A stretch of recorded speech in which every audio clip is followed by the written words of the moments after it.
Elsie, welcome to That Fucking Marketing Podcast. Thank you so much. I spoke to Faith Williams yesterday and she has a really, really awesome program for her staff around employee-generated content. How are some of the brands in the world using employee-generated content? Employee-generated content has really brought that more human, authentic feel to brands' pages. It's no longer just like a catalogue of your products or your services. It's actually who are the people behind your brand. One of our clients was actually this very large healthcare client and their social media was really professional photos. So what we did was we really focused on getting their people behind the camera because we came to realize that people were actually their strongest asset. Getting their people behind the camera in whatever way did wonders for them. And I think that first video we did for them got like 50,000 views. Elsie, welcome to That Fucking Marketing Podcast. Thank you so much. So for all the listeners out there, what are we going to be talking about today? So today we're really going to delve into social media first and foremost, obviously, and then also the difference between UGC, EGC, and all the buzzwords and acronyms that float around. It sounds like I'm a nurse again where we're talking about someone's ECG. Can't wait to unpack that. So I said ECG or EGC? I can't remember. Well, it's not the heart monitor. We'll break it down. I spoke to Faith Williams yesterday who, you go to her salon to get your hair done. So it's beautiful. Shout out Blondie. And she has a really, really awesome, program for her staff around employee-generated content where it's actually KPI'd, and she also has changed their titles to social media consultant. Right. So they work behind the scenes. They're an assistant to the hairdressers, but they're basically employed to run socials and encourage the team to run their own socials as well. Love that. So I want to kind of talk to you about, how are some of the brands in the world are using, employee-generated content? Yeah, perfect. Yeah, so I think employee-generated content is something that's really taken off probably in the last year, heaps. It's got its little acronym now. I think with social media, for so long it was just polished photos, not much personality behind it. And I think employee-generated content has really brought that more human, authentic feel to brands' pages. It's no longer just like catalogue of your products or your services. It's actually who are the people behind your brand? How are they experiencing the brand every single day? They're literally living it. They're your biggest advocates. I think it's so important to show the people and the faces behind your brand no matter what you do. I think it's interesting, right? Because when people look at our Instagram, at TFM Digital's Instagram, it's usually everyone in the team. Taylor and I are very rarely on it. Yep. But it's like, what is happening?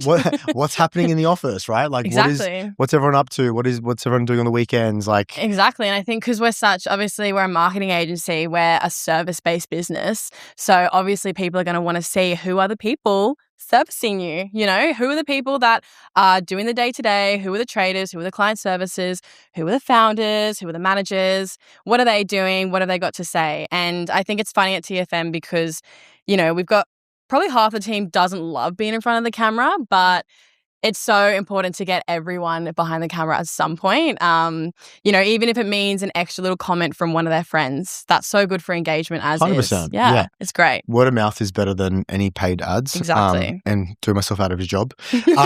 So circling back to EGC, employee-generated content, for listeners out there who haven't started or their Instagram's probably very corporate-y or very polished. Yeah. What would you say, or who's doing it really well? Yeah. And on the back of that, how can they start? Yeah.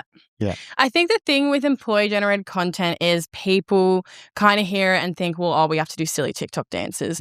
And that's just not the case at all. I think one of our clients was actually this very large, quite corporate-y healthcare client. Oh, yes. And their social media was just boring, basically. It was kind of just slapping on these really professional photos, which definitely has its place, but it's not the full kind of picture and the full strategy.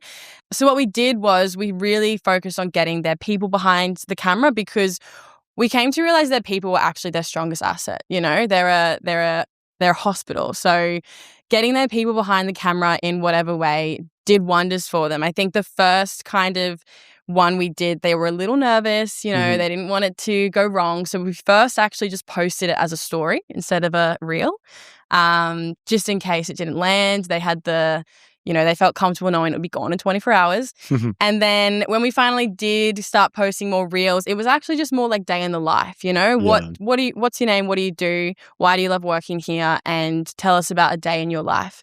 And I think that first video we did for them got like 50,000 views or something. Wow. And what's the impact to that brand? Like how does that, increasing the views and things like that, how has that changed things for that group? Yeah, so I think it was so great to actually see it physically come through in all the comments. Like, not only was it people that obviously worked for the brand, but people who said, I love this, I want to work there, or people saying, oh, I love coming to this place, you guys are the best. It was so much engagement. We got so many followers from it. We got people sharing it to their friends.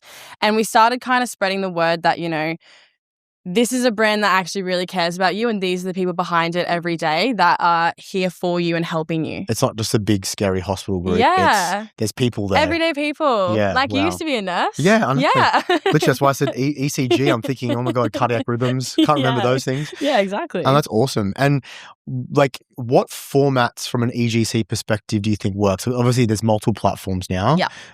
Obviously, TikTok for this client, I know specifically, we haven't got them there yet. Yeah. But like, what would your advice be to businesses who either not on TikTok yet, or what would you recommend as their first thing? Yeah, okay. So I think we love TikTok. TikTok's so good for growth and discovery, but there are a lot of brands who are still a little bit apprehensive about TikTok. What we always say is that I think most people have heard that, TikTok trends are like 3 weeks late to Reels, which can kind of work in their favor because it means you can test out trends that have maybe been done on TikTok well. You can see it's done well. You can take that trend and you can adapt it to your brand and pop it on Reels on Instagram. And more often than not, it does just as well. And then it's kind of like a soft launch into, okay, this is how well you can do on Instagram with trends that have originated from TikTok. Imagine if you were actually on TikTok. Yeah, wow. And do you think the apprehension around TikTok is not knowing what to do on there? Or is it the commitment of how much you need to do to make a TikTok trend? I think it's a bit of both. Yeah. I think I've had, some clients say to me, like, I have no idea. I have no idea what the trends are. I've tried Googling it, which, doesn't really help. And they say, how do you know what's trending? And I'm like, well, we as social media managers live and breathe TikTok. Yeah. We're on it every It's your single job. day. It's my literal job to scroll TikTok. So I think it's really important, like, if you feel like you're in a spot where you have no idea what's trending on TikTok, you don't know what to post, you don't think you can even coordinate the content to keep up, that's where we come in. That's where we can come in and be like, right, this is what's trending this week. This is what we should post.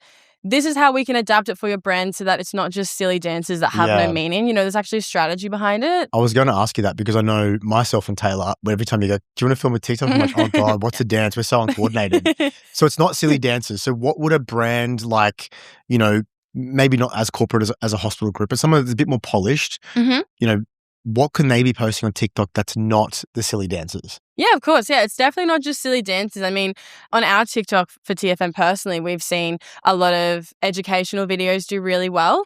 I think as long as you're providing value in the form of either education, entertainment, or even like inspiration, we've got a client that's a pool builder. So we do a lot of, we don't do any silly TikTok dances. We actually have all this really nice imagery of their pools that like they've before taken. and afters and things like that. Yeah, stuff like that. And just, you can take a 10-second clip of a pool you just built, put a trending sound behind it, and put something inspirational like POV, this is your backyard. And everyone's like, wow, I want that backyard. Yeah, right. And I know I've heard you talk before around the engagement piece when it comes to these platforms as well. And I know we're speaking about TikTok now, but we've had some pretty cool interactions with other brands on our own TikTok account. Do you have any examples of how that works? Yeah, I think a big part of social media is, and especially on TikTok, it's not just posting and hoping people comment. I think just as much as it's important to do that, it's also important to be commenting on other people's posts as well and actually starting conversations. When you are involved in those conversations, you're replying to comments, you're commenting on other things, you're creating like a community of people that actually feel like you're just their best friend, There was this really cool post once where a girl made this video saying like, behind every brand account is a social media manager. And then every single brand was in the comments, Microsoft, Google, all these big brands being like, hey, Diva, because it's actually just people behind the brands always, know? And I love that you've said that because, and again, when it comes to marketing, right, people don't buy from just the brand. No. They buy from people. People buy and from if people can't see the person behind the brand, then they're not going to buy. Yeah, exactly. Yeah, literally. I know. One of our other more corporate clients, when they first came on board, their Instagram feed was literally just a carbon copy of all of their ads that they were putting out. Yeah, right. And we said that those creatives literally are being used in your ads with money behind them. They've got a completely different, strategy behind it. They've got a completely different purpose. Why would you post the exact same thing on your organics and just hope it does the same? I think just speaking on that point, I know I've seen many pictures that you've run for our clients or prospective clients. There's like 4 different pillars, right, when it comes to social media. Yep. And speaking around the ad side of things on their organic posts, major ick. Yep. But talk us through what are the 4 pillars and what's important? So when we do social media strategies, when we audit brands' accounts, I always bring it back to, I like to call it the KISS strategy. Keep it simple, stupid. You don't need to overcomplicate. You don't need to overcomplicate it. You don't need to think, I need 10 different pillars and we need to hit all of them. There's 4 main ones that I come back to. And I truly believe that if you hit the first 3, you don't really need to do the 4th anyway. Okay. So it's inspire, educate, entertain, and then promote. But if you can add value, as I said, in the form of education, inspiration, or entertainment, you're naturally going to promote your product or service as is. And percentage, a lot of business owners out there would assume that they need to be promoting on their socials. Yeah. What so if you hit those 3 categories, but what percentage would you say need to promote? Ooh, okay. So it definitely differs brand to brand. Yeah. Some of my clients more recently, I've said, look, we're going to go for a really hard, strong, 70% inspire. Yeah. So that's the lifestyle, the culture, all of that. And then I said, let's do, I think it was 20% educate. What are the benefits of the product? What does it do for you? And then we said 10% in the promote. This one, we're just going to hold off on the entertain for now. We're just trying to build the rest. But it kind of changes depending on, your product, your brand, what kind of story you want to put out. But I've always said, if you can hit maybe, say, let's go 40% educate, right? What do you do? I feel like TFM, we're a big educate. What do we do? What are our products? What are our services? Yep. And then I would say inspire is the next most important one. And it's not just really inspirational. It's aspirational too. So making people want to be a part of your brand or your product or your service. And then even smaller part, entertain, that's just, it doesn't have to be silly TikTok dances, but just lighthearted. People don't go on social media to be promoted to. They don't go on social media to be sold to. And then the smallest one is promote. Yeah. Just a little bit of Love promote. Love that. So hopefully the listeners have heard that loud and clear. Do you have, just speaking on the TikTok side and just kind of circling back to EGC, but have you seen anyone do you have any bad examples? Yeah, look, I think where EGC can flop or fail is when it's really overly scripted. So it's they've almost hit the mark because they know they should have their employees behind the brand, but then they've handed them this really scripted thing to say or do. And people can just tell. People know when it's scripted and it just doesn't land the same because then you kind of completely getting rid of that authentic human feel to it. Yeah, right. I actually found the same thing with the CEO of TFM Digital. If I hand him something scripted, he flops. Because they focus so hard on saying the right thing and hitting the right marks that they just sound like they don't know what they're talking about. Yeah. Whereas if you just ask them a question, which is actually my strategy with a lot of the people in the team, I'll just be like, hey, what are your thoughts on this? And then get them to talk free flow because then it's actually from the heart and it's actually something that they actually feel and resonate with, and then the audience can pick up on that too. Yeah. And I think, I guess flipping it again, I've seen a few different brands that are doing it really, really well. There's one that we spoke about recently that I've been obsessed with. Yeah. But, they're an AI startup brand. Yeah. They've got a massive social media team. Yeah. But they're doing some really cool stuff. Yeah. Interns coming in and it's a whole competition. Yep. They had it the Bachelor rose ceremony. I'm hooked. I want to see what intern lasts through the journey. Can you talk for a bit more around how, I guess, the creative side and giving whole ownership to the organic social media manager, how that can really change and bring through, I guess, shine through their strengths, but then how they showcase the brand? Yeah, definitely. I mean, the one you're talking about, they do a fabulous job of, you can tell the employees just have the phone, have the camera, and they they're just so creative with it. Every single piece of content they make it's either funny, it's either educational, and if it is funny, they somehow weave it back into what their app does and what they do.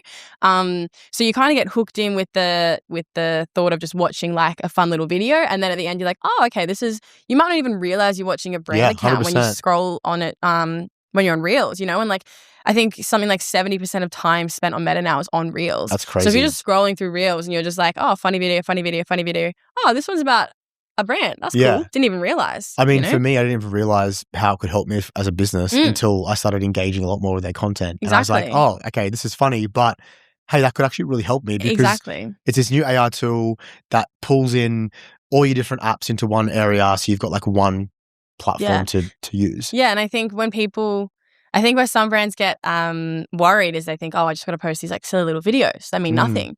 But they don't mean nothing because you can still make a funny video or a trending TikTok and weave it back into what you guys do. And more often than not, the audience actually appreciates creative ways of getting your brand out there. That's not just like, hi, we're TFM and we market things. Yeah, absolutely. Yeah, love it. Now, we've spoken about a lot of acronyms. We've spoken about EGC. What about UGC? Yeah. What is UGC? UGC, that one's been around for a little bit longer. That's user-generated content. So the old school influencers? Yeah, old school influencers.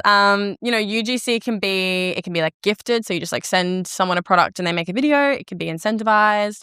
But it's really about like, I think when people started to really be able to smell an ad from a mile away, it was, okay, how can we get people using our product, making videos about it that feel natural, and then sharing it with their followers to see. So that's where like influencers come into it and creators and stuff. I think there is a fine line with UGC though, where, if you're just posting it organically, sometimes it can feel very much like an ad. Yep. And I think more often than not, people can kind of like see through it. Like, if it's just on their feed, oh, okay, well, that's clearly a product ad for that. And that can actually like have a backfire effect where people go, oh, well, boring, so it doesn't feel authentic anymore. So I think what came out of the Meta Agency Summit more recently in Sydney was that UGC is actually is a really important part of your paid strategy now, Huge. I think putting some money behind it, putting some ad dollars to amplify it is where UGC is going to win moving forward. Absolutely. We've got a new client who's just joined our agency who is an e-com brand and has a lot of UGC. Yeah. And our strategy is to promote the UGC across Meta. Yeah, right. And do you have any examples on managing the UGC creators, like, the user-generated creators, like the influencers? What are we doing at TFM that's, helping clients manage that from the start to end? And how does that impact their overall campaigns? Yeah, absolutely. The good thing about the rise of influencers in UGC is that there's lots of platforms out there that help, source, vet, and manage influencers, UGC creators. I think with the e-com brands, it's really good because you can just do gifted partnerships where you just send them the product. They can get like an affiliate link. So from a business owner's perspective, they're not paying these people, right? It's just literally provide the product and you'll get content for you. I think it's a really good strategy if the thing you struggle with is creating content, because you're essentially just giving out some freebies and getting people to create your content for free. Yeah, wow. So I think if that's something that you struggle with, is actually getting the content, send out some PR packages, send out a product to someone and say, we'd love for you to make a video. Here's an affiliate link if you want to do that as well. And then, you just get the UGC coming through and you can do a partnership ad. You can share it to your own page. You can amplify it through a paid strategy. So many different options. And I think just speaking around this stuff, that's all fantastic. It's around really now the management of these creators, right? Like in the past, I've heard, even speaking to Faith recently on the pod, if you don't have a contract in place and have very, very clear KPIs, it's really hard to measure the success. Yeah. So any advice on that? You definitely need very clear contract if it's paid or if it's gifted. You need very clear deliverables, even if there's very specific things you want said in the caption, because, you don't want things going AWOL. You don't want people just correct. posting whatever. So you just need to have very clear guidelines. And I think that's where an agency is really helpful to help manage that entire process from end to end. So you don't even have to like think about it, worry about it. You know, we'll go and source your influencers. We'll vet them for suitability. We will manage the comms. We will ensure that the deliverables are met, that the posting is up to standard, all of those things. Yeah, absolutely. Done for you. And I think when you're partnering, there's a client that we have that we're working with closely at the moment where, you know, it's event space type of industry, and we're managing their influencers, but also their paid media. Yeah. And how impactful is that when you've got the organic team sitting in a room with the paid agency, which is under one roof? It's so good. And seeing that, you know, we can control everything. So what's working from a paid media side can then have a knock-on effect around the UGC side of things as well. Yeah, exactly. And I think for that particular client, what we're doing is we are, you know, managing the influencers from end to end, so sourcing right through to delivering. And then because we're also doing their paid strategy, I can talk to the paid team and I can say, this is what's doing really well, these videos. Can we amplify that with some money? So it's really good for not only getting the content, making sure it's right, but also making sure it gets seen across not just the people that follow you, but many, many, many more. Yeah, correct. So it's like not just Meta, TikTok. It's also how can we get it across YouTube? How can we get it across, you know, display advertising or BVOD? That's awesome. And that really ties back into the inspirational piece, you know, that inspire pillar. It doesn't have to just be how do I inspire my audience? If people are wondering that, it's more, oh, this person went to this event and that looks really fun. I want to do that too. Now, we've spoken a lot around EGC, UCG, all the above. There's a lot of brands that would do, you know, have their EGC only on TikTok and a more polished presence on Instagram. I know we've spoken a lot about this with our clients, but what is your opinion on what type of content across what platform? Yeah, okay. Well, what we've found personally, I think TikTok is very much for, you know, the entertaining piece. I think, you know, educational content's good, inspirational content's good as well, but TikTok is a funny app, you know? That's where you can be a little bit more silly. You can jump on the trends quicker, and you have to jump on them quick because they move pretty fast. Like we used to do TikTok shoots every 2 weeks for a client because that's how quickly the trends would change. I think Instagram, it's definitely a very visual first platform. So by all means, make it look nice, make your grid look nice, but don't get so caught up in, polish, that it just loses its sense of that human touch. I think there's always room on Instagram for, you know, the more lighthearted content too. Reels are just taking off now, kind of mimicking TikTok. Facebook, we found that it's got a bit of an older demographic on Facebook. I think the statics actually do pretty good on Facebook. Sometimes if we're posting like a carousel on Instagram, because carousels get really good engagement too. They get people stopping, swiping, dwell time's long, engagement's good. A carousel on Instagram will actually turn it into just a plain static on Facebook, especially because Facebook doesn't actually upload it as a carousel. It's like a photo album. So in Facebook, we kind of would go static, longer caption, Instagram carousel, shorter caption, and then TikTok, the videos, fun videos. Yeah. Awesome. Now, for people listening and they're thinking, where do I start? You know, let's say someone's listening right now and want to test out some EGC for the first time. We obviously work with the brands to do this, but you know, where would you suggest that they begin? Yeah, so definitely you need a strategy to start with. We're actually releasing a social media how-to. It's the ultimate guide for everything you need to know. Can't say much more, but if you go to our Instagram, DM us KISS, keep it simple, stupid. We will send it to you. Oh, awesome. And top secret, hot off the press, we are building a AI-powered app for organic social media to help business owners ideate like through all the 4 pillars and decide what type of content to create, schedule, post, all the above. So watch this space. That's something really, really exciting. We're ready to launch. So just back on to them giving it a go. What are some things that could go wrong? Oh, look, the nature of social media is that, you know, once it's out there, it's out there. You can delete a post, but you never know who screen recorded it, whatever. So I think for us as an agency, it's our job to make sure that everything going out has a purpose, has the strategy to back it up, and isn't going to backfire.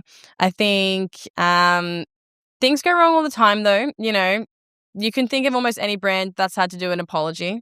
I think I'm about to say one thing where I know recently we posted something around ages. It was a trend around ages in the office. Yeah, we and did. Someone may have said that Elsie looked older than 30.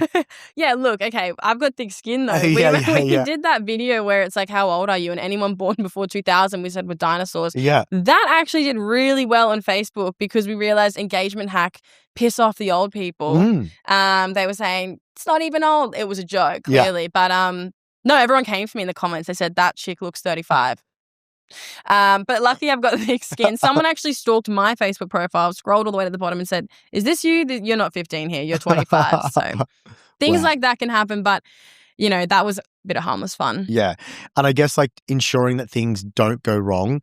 Brands, obviously, as long as they're working within their own brand guidelines and making sure that, yes, we're having fun, but, you know, at the end of the day, you're still a business, right? So making sure that those are stick to. Exactly. Now, Elsie, before we wrap up, what is one thing that a listener right now can do next week to start their EGC journey? Okay.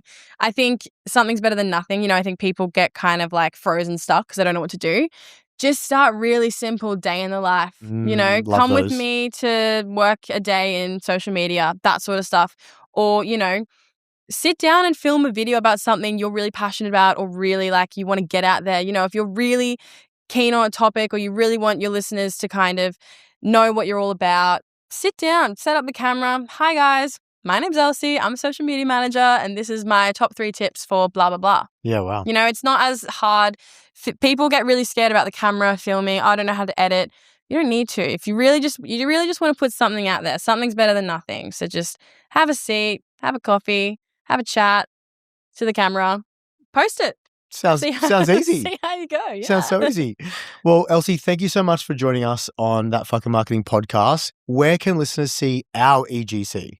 Yeah. Okay. So for anyone listening, go to tfm.digital on Instagram and TikTok, and you can see all of our videos we make every single day with everyone in them. Try and see if you can tell who loves being in front of the camera and who doesn't love being in front of the camera. Awesome. Yay. Thank you for having me.